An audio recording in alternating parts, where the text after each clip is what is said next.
Benvenuto, welcome to Cherry Hill Home Cooking. My name is Mark. Today we're going to make rice with beef, peppers, and brown gravy.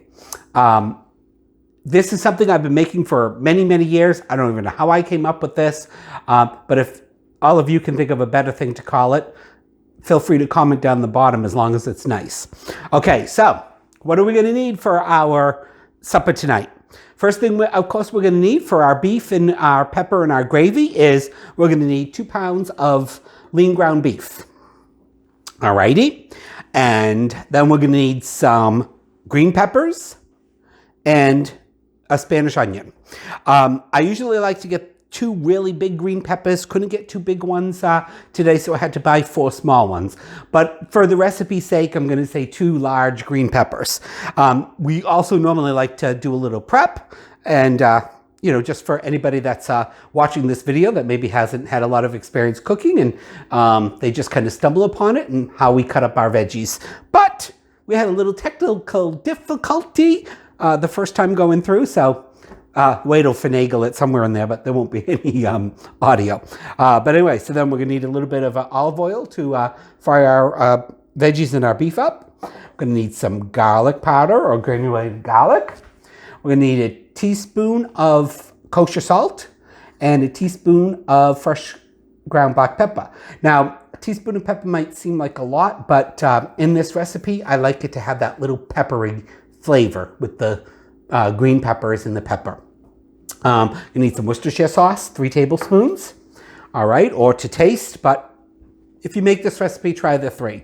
And then we're going to need some jarred brown gravy. I like this brand, and I like the savory version of it. I've tried it with just the brown gravy one. We like the flavor of the savory one. We're also going to use a little bit of, we're going to top our quasi casserole with some shredded cheese, and we'll go over that when we get to that point. Okay, and then the next big ingredient, of course, is our rice. Okay, so when you're making rice, you always remember it's 1 part rice to 2 parts liquid. I've got my homemade beef stock here, but of course you can use water or store-bought. I do add a couple dashes of accent to the beef stock before I start to boil it. You can omit that if you want. So the nice thing about this recipe is it will feed a crowd. I mean, if you do it as with these ingredients and the ingredients that are going to be in the recipe, it should feed 8 to 10 good eaters. All right. If you want to stretch this a little bit further, do a double batch of the rice. So you would use, so with this particular 1-in-1, that's going to yield us 2 cups of cooked rice. If you wanted to stretch a little bit more, add more rice, then do 2 cups of rice and 4 cups of water, and that'll give you 4 cups of cooked rice. Okay, I think we've gone over everything. We'll put this away and let's start cooking.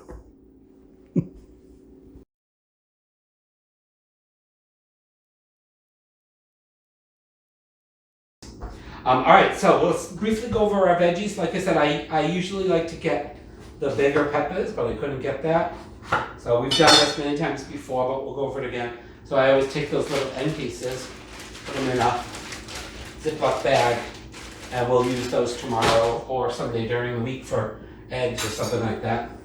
Of course, core and the seed. And again, you guys, any of you that watched us know I have a phobia of this membrane in there. So I like to cut out as much as I can without cutting my finger off. And I'll do the same to this one. Now for this recipe, I tend to like my pieces of pepper to be a little bit bigger. You don't say a bite-sized piece because the green peppers is really kind of one of the main ingredients. So for this big one, I would just cut those in half. So you get a little bite-sized piece of pepper.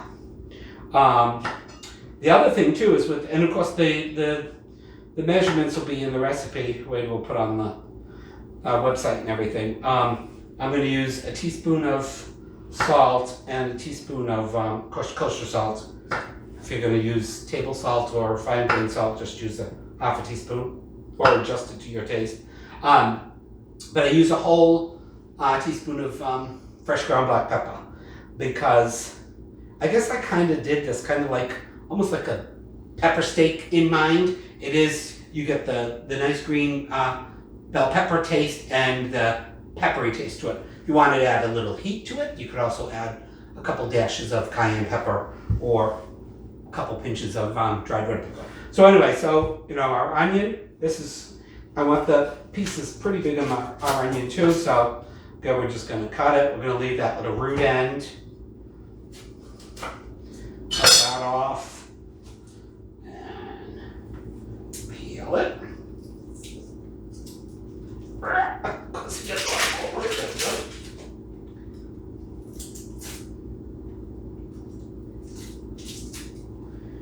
And then that way, if we leave that little root end on, let me just get a paper towel and wash away those skins. I'm going to do both of them, but just for purpose's sake or demonstration's sake, we'll do just one half. So if you leave your root end on, and then don't slice right down to your root.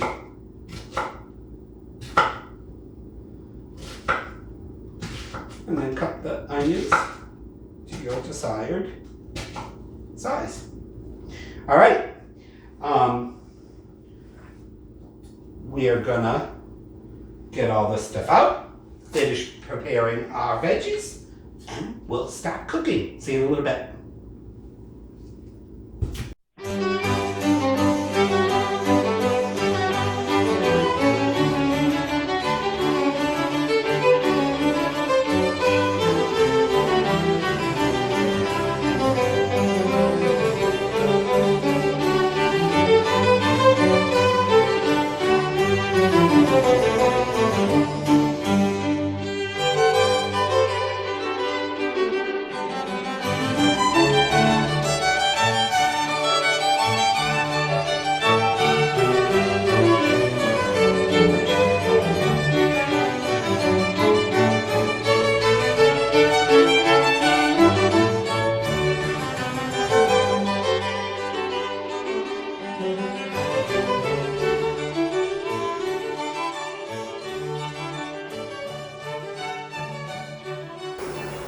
Okay guys, I've got my Dutch oven here, my pan heating up.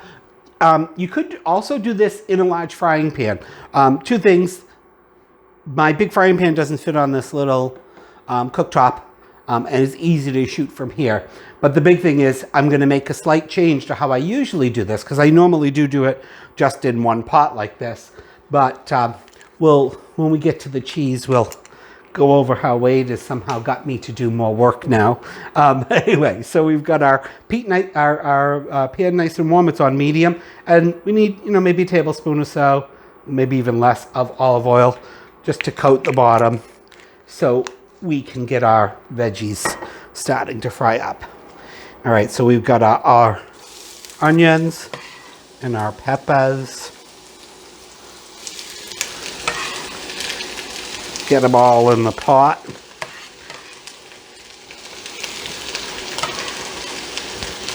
My counter's clean, so we're going to pick up these stray ones.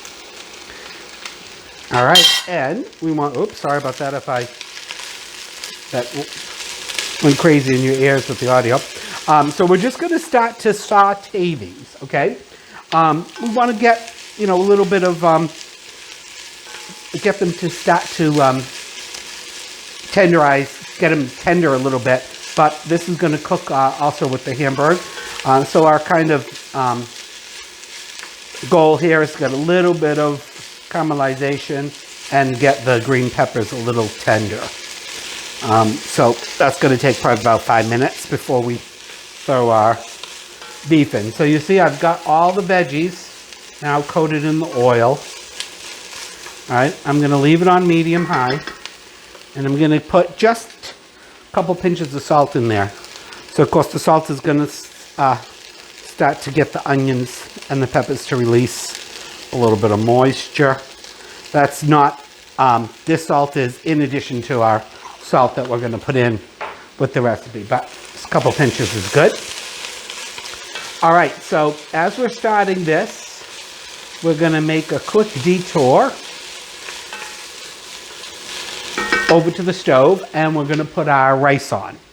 All right, so we got our 2 cups of liquid, a little pinch of, ooh, that handle's hot. A little pinch of accent in there, or you can do a little pinch of salt. And we want to get this on high, and we want to bring that to boil. Okay, as soon as we bring that to a boil, we're going to throw our rice in there, give it a stir, and turn it to low, and let that cook. We'll be back there in a few minutes.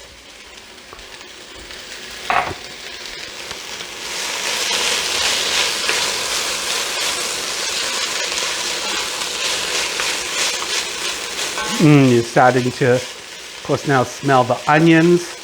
The ones on the bottom are getting a little bit of caramelization. We're getting a little caramelization on the bottom of the pan as well. And what I usually do is I will stand here or stand at the stove and stir this until my water comes to a boil. So instead of making you guys sit there and watch me stir a pot of onions and peppers, we'll be back in a few minutes.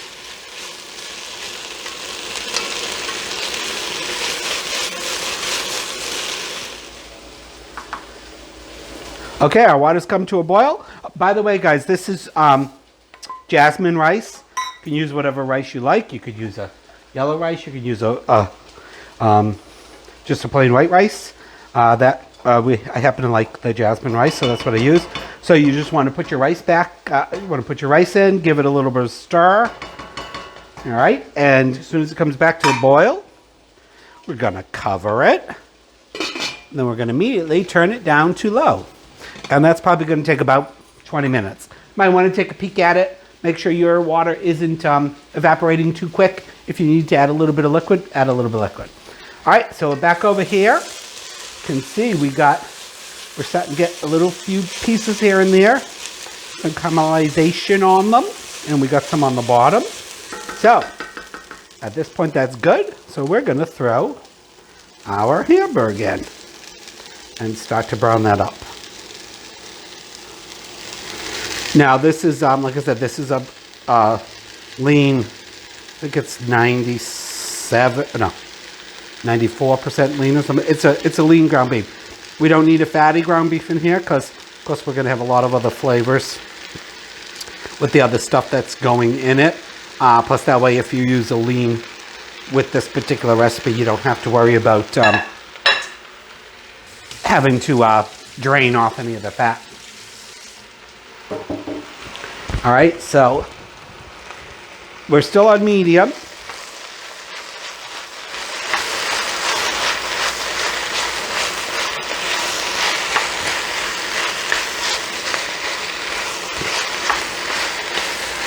And we're doing the rice like that because by the time most of this has gotten cooked, our rice will be done, and then it can sit there in a warm spot till we're ready to use it. All right, so to brown our meat, that's going to take a good, 10 minutes or so.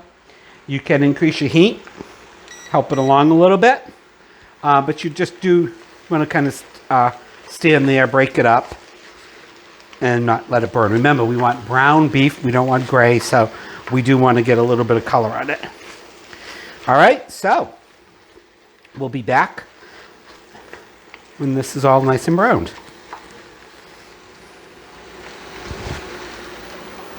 All right, guys, so for the last 5-6 minutes here, I've just been kind of stirring this up, breaking it up. All right, so I've turned my heat up to medium high, and I'm gonna just kind of let that sit there now. Let it start to form a little bit of a crust on the bottom. Leave it alone for a few minutes. Give it a stir. Let it form a little bit. Continue to let it form a little bit of crust. All right, and then let's check on our rice. We've got our oven preheating to 375. You can see, our rice has been sitting there for about close to 10 minutes. It's starting to absorb all our nice beef stock. Like I said, it's probably going to take about 20 minutes. Let's give this a little bit of a stir. See if we've... Yeah, I'm getting a little bit of stickiness on the bottom. So, all right, so I'm going to just kind of let that sit there for a few minutes without touching it, and we'll be back. Okay, our rice should be done. There we go. You can see that almost all of our liquid is absorbed. Okay, this will cook a little bit more in the oven as we bring everything together. So I'm just going to take this, put the cover back on, and I'm going to put it off to that side because my oven's on and that's where the oven vent is, so that'll keep it warm. All right, so on to our ground beef and peppers and onions. All right, so we're just about where I want it to be. We've got some nice brown color. It doesn't look gray anymore. Perfect timing. Our oven just preheated.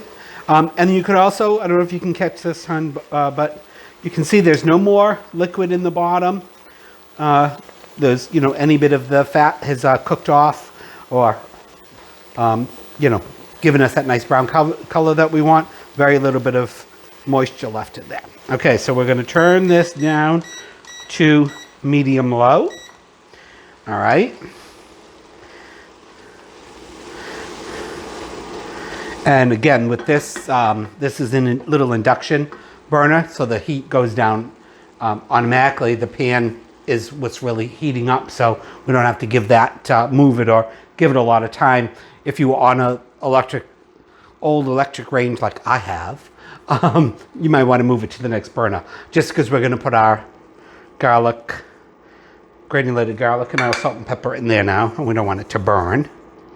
And we'll give it if your burner was really hot, we'll give it a little stir.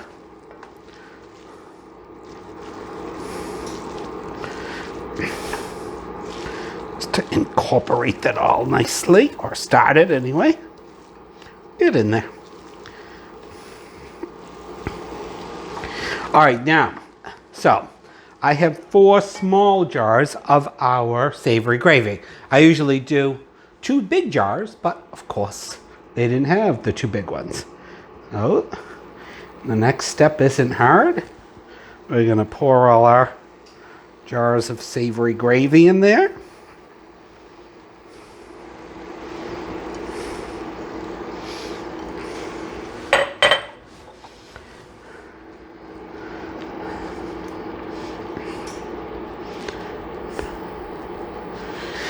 Now, if you're as frugal as I am, you'd put a little bit of water in each jar, put the cover on, and make sure you get out all your nice gravy. I won't do that with all of them, but that's normally what I would do. Okay, so, and we want to add our Worcestershire sauce. And we're just going to stir that all together.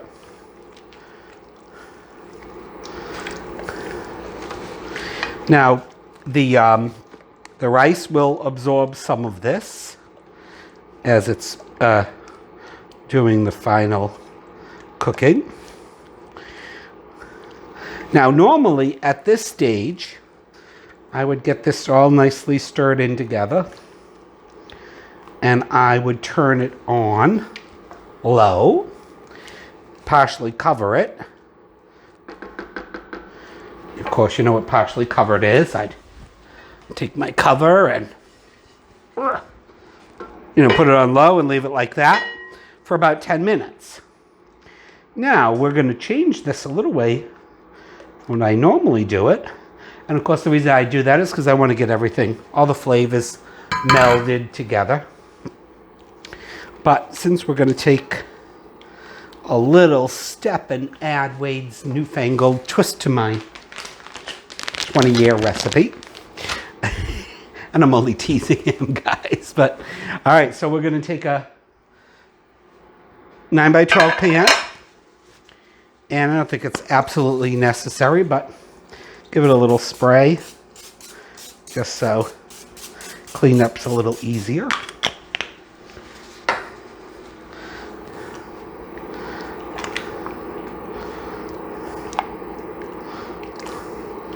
I'm going to give this a quick taste, just to taste for seasoning. Perfect. I think it's just got enough salt. Most people are gonna like the salt level. I suppose if they really want, they can add some salt at the table. I'm gonna go get our rice.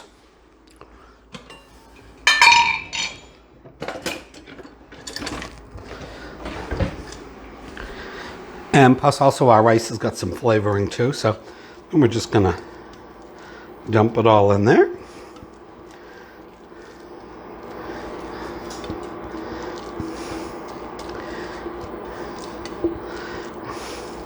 Now, so, like I said, if you're not gonna brown this, put the cheese on and brown it in the oven, after you had let this, simmer on low on top of the stove top for about 10 minutes or so, you'd add your rice, stir it together, and enjoy your dinner.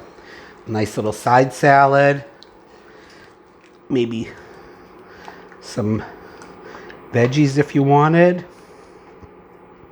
And I think you'd have a nice weekday meal that really was relatively easy to prepare and is tasty. We can turn this off for now, but then you want to get all your rice in there. So this makes quite a bit. Like I said, it certainly would feed a family of 4 very well, 6 maybe even. Invite the grandparents around. All right, so like I said, at this point, I would say that's done, but we're gonna try a little something different. Now I'm gonna try to spoon this in just so it's not all that messy.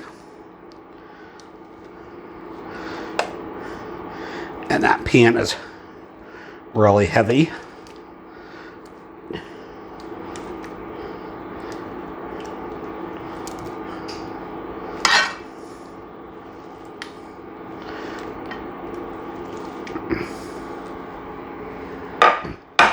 That's getting really heavy. All right. I'm going to attempt to put this all in there.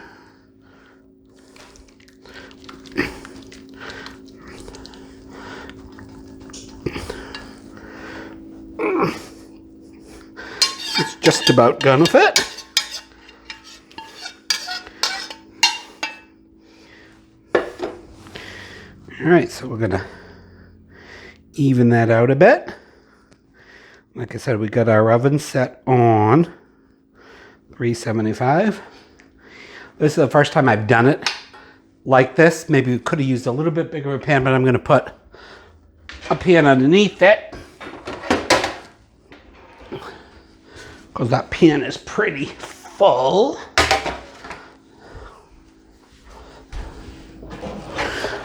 So we don't have to clean the oven afterwards in case it bubbles over.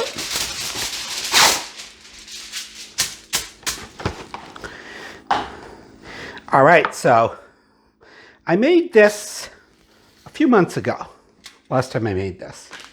And Wade was having leftovers on a Saturday or Sunday. And he thought, how would it be if I put some cheese on it? So, of course, we had some cheese in the refrigerator. I think it was Velveeta, wasn't it, hon? The slices? Yeah. Anyway. Have you tried it? No, but I'm sure it's good. I mean, cheese to anything is going to be good. So what we're going to do is I've got kind of a Italian blend mix here. And I like this creamy melting cheese.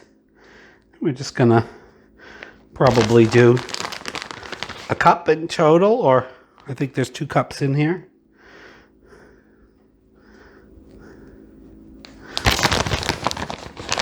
And we're going to just throw this in the oven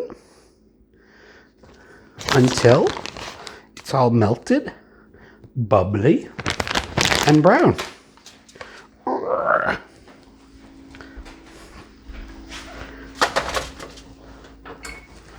So we got oven at 375, middle rack.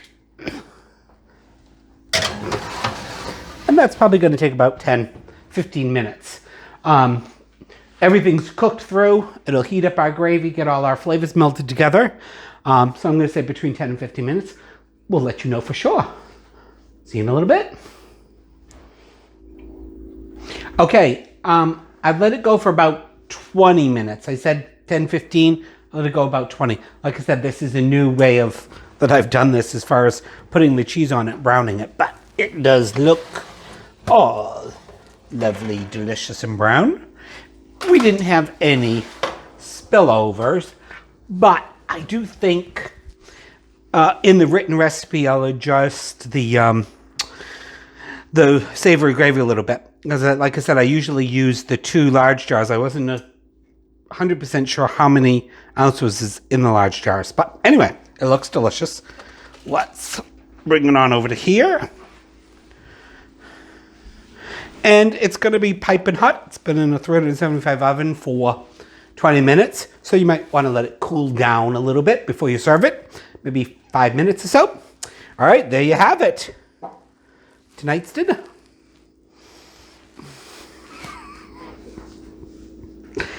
That was not me. They won't know what it was.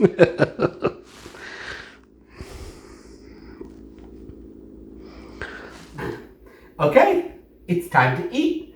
A little bit of extra cheese in case you want to sprinkle it on for some additional texture and flavor. And tonight, guys, we got a nice little cucumber and cherry tomato salad with a little bit of chopped red onion. All right. Dig in. We know what this tastes like. Well, not without your invention of the cheese.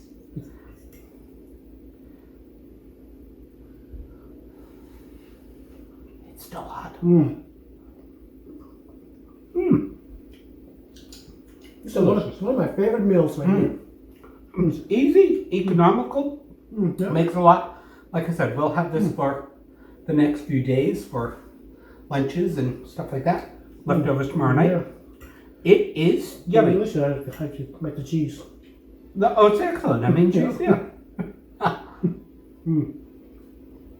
Is it worth starting another dish? Another pan? I guess it's good. Delicious. Yep. Please try this. It's really good. Awesome. Well, I hope that you guys do try it. I hope that you've enjoyed watching us make it. Like I said, the full recipe will be accompanying the video or on the website. I don't certainly know where he puts it, but he does them on both. Okay. Well, that's all I have to say. Please like and subscribe. And check out cherryhillhomecooking.com. Recipe will be there. And we'll see you on the next video. Ciao. Bye. Yummy.